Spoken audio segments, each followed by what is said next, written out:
point, kids are, deciding what college they're going to go to or, who they're going to commit to. And some of them are staying longer than others, and some of them are thinking just one and done. But R.J. Hampton, he went a little bit different route, and he decided he was going to skip college. He didn't have any real reason to go to college at this point because he wanted to go to the NBA. He wanted to go ahead and get his career started. So he decided to go ahead, skip college, go over to a professional team in New Zealand, the New Breakers, if you will. That's the name of the team.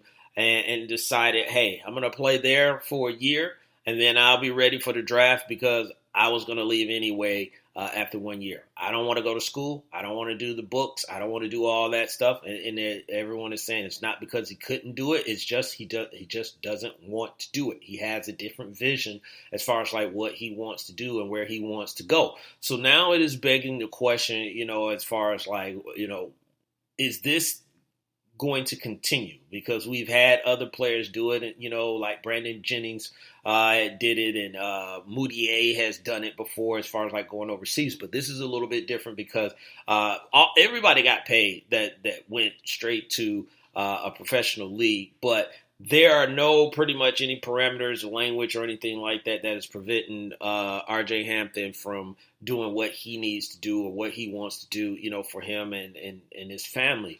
So he's going to be over there 7 to 8 months. They already know this is, a one and done, basically professional contract that they're going to do with him. And then he's going to go to the NBA the next season. So it does bring up the question again. Is this kind of the new thing that is going on? Will this grow? Will more kids come out of high school and just go overseas to play or go somewhere else that they can play and get paid, but also still come back and play in the NBA? And guys, and here's the thing. I got to look it up too, and I apologize because I didn't have it, but I'm going to find it while we're on here as well. But guys have went over, and they've come back, and they've had pretty decent, careers. Nothing like, a Kevin Garnett, Kobe Bryant, like a, Hall of Fame, career, but they have had pretty good careers. So I'm going to find that story, if you will. Hopefully I can find it before we get off the air and give you some of those names that I'm talking about. But here's how I look at it, is that to me, it's almost like nothing else. Or it's almost like anything else, I should say, not nothing else, but it's almost like anything else. Where as far as like they, a different angle, a different alternative, a different situation presents itself, and then it grows legs and it goes, on from there. So I don't have a problem with R.J. Hampton going to overseas to play for New Zealand. Because these kids these days, I will say this, we got a lot of knuckleheads out there. Don't get me wrong. Kids are always going to be knuckleheads.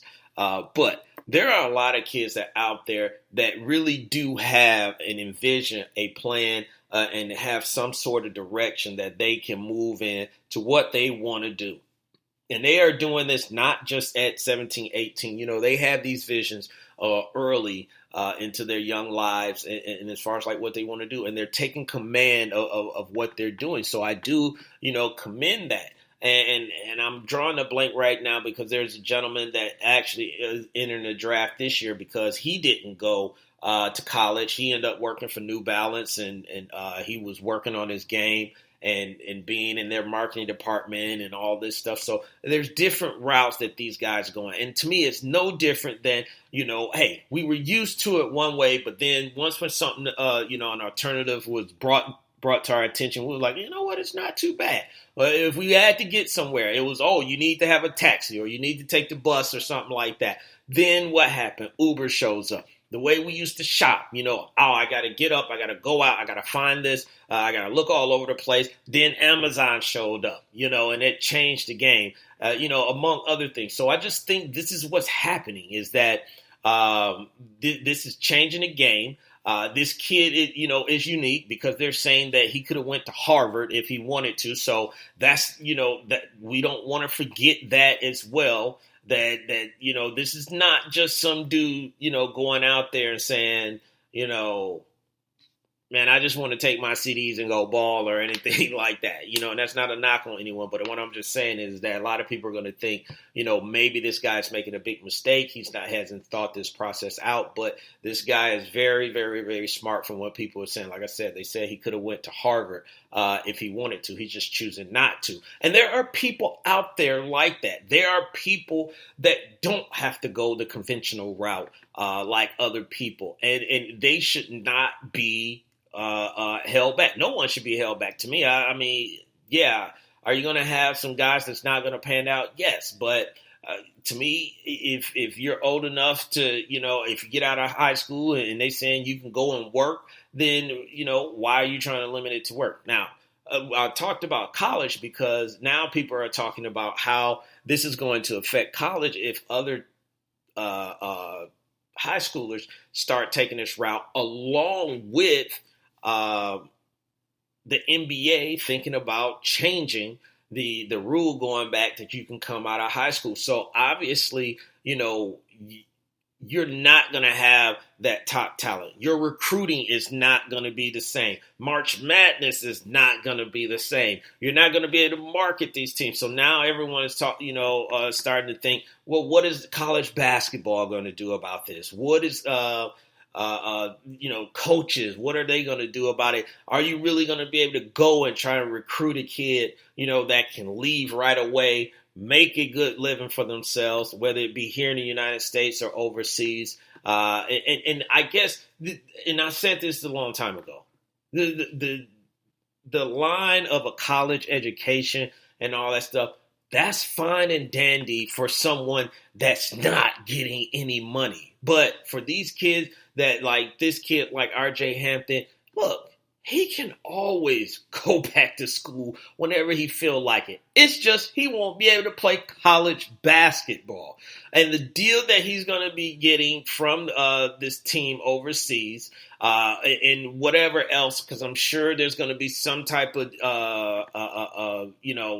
sponsorship, not sponsorship, a deal, maybe a shoe deal or something else when he gets over there, he's going to be able to put enough money to the side if he still wanted to go to school, which a lot of these guys, could do. So it's not like they're working hourly, $8 an hour or something like that in some league that's deep off into the woods or anything like that. So those options are still available for them. I just think these kids are finally tired. They're just like, look, you're making money off of me. You're trying to sell me on, this whole thing about getting a college degree when I can get a college degree regardless. It's just, again, the only thing is I can't play college basketball, but if I got the means to pay for it at this point by going the other route, going to play professional, then that's up to me. So there are a lot of other questions that we can't get into, right now about this situation. But a guy like RJ Hampton just points out, like, hey, I'm not gonna go that route, and I don't need to go that route. And the most dangerous thing is kids see that, and again, they don't have to be as smart as RJ Hampton. They just have to know what they are facing, what they need to do, and surround themselves with the right people. And that's going to be a big, big, big problem for the NCAA. In the Wait a Minute Show chat room, because I've seen some people type in there. No Cheese says something H-Rap talks about. There are alternatives to the NBA. I think the more kids do it, the more pressure on the NCAA to pay kids. and the same week a top baseball player did it. So, and there's always been the pressure, and the pressure is going to mount. And I think the biggest thing is it may not be the pay to kids. I forgot who said this. They brought up a good point, but it may be, the pay to allow them to get paid for their likeness, which is, pretty much the big thing that the Fat Five had a problem with, is that you're selling my jerseys. We're changing the game as far as like how people dress, because look, there was a bunch of people walking around with John Stockton shorts before the Fat Five. So they changed that, that culture as far as like in the black socks and all that stuff. And them themselves doing that. Now, Michigan gave them the platform to do it. Don't get me wrong, on that. But Michigan did not tell them, hey, you're going to wear baggy shorts. Hey, you're going to wear black socks. Hey, you're going to do. No, that was all them. So you have to give them credit. The thing is, this is about power. This is about control. And once when you start relinquishing control or a certain amount of control, and then the other party realizes that they are gaining power, it just doesn't stop there. It's like, I need my fair share. So I think this is what this thing is doing. We're seeing a shift in power, if you will, and it's not necessarily kids just going in and saying, all right, y'all going to pay me, and then the NCAA is going to be like, okay. And then again, it's in basketball. It's football. That's a whole different, animal. But it is going noticed, and you have to do something, as well. So Shelly B out there said it's tricky. You're absolutely right. It's not as easy as people thinking, just saying, hey, they got to, get paid or anything like that. They do need to be able to make money off of what they bring to the table. I do, believe in that. And I just think guys like R.J. Barrett, guys like Brandon Jennings and everything, basically what happened is that they made their own lane, as the kids say. They created a lane, and instead of riding your lane, I got my own lane, and I'm going to ride in it. So the guys that I was talking about that have kind of did some of this in the past, in 2016, it was Terrence Ferguson. Terrence Ferguson, he decided to play in the NBLs. This is where RJ Hampton is going to be playing. He played, and then he got drafted the next year, 21st overall by the Oklahoma City Thunder. And now I think he started 74 games, if I remember correctly, for them, and he's doing okay. Not, not no Hall of Fame career or nothing like that, but he's doing okay. Moutier, same thing. He was one of the top players. He ended up going overseas to play in China, and he came back that following year and played for the New York Knicks, and he started 42 games this past year. He had his career best, almost 15 points a game.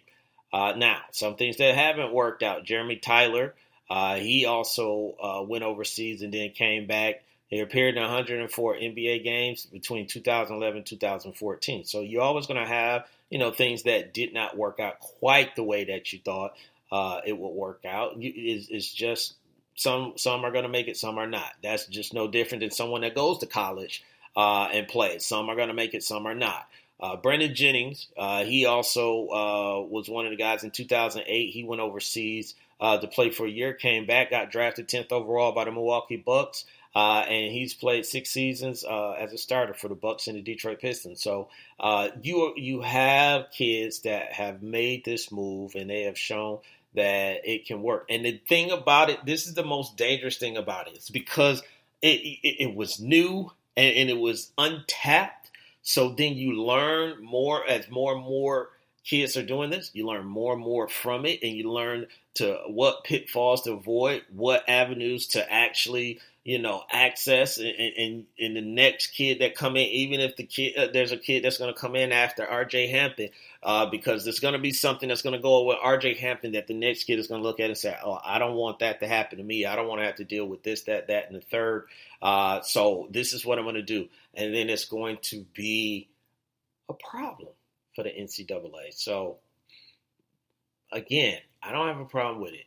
You don't get mad when you tell these kids and young men, that you can't do this, you can't do that, and you gotta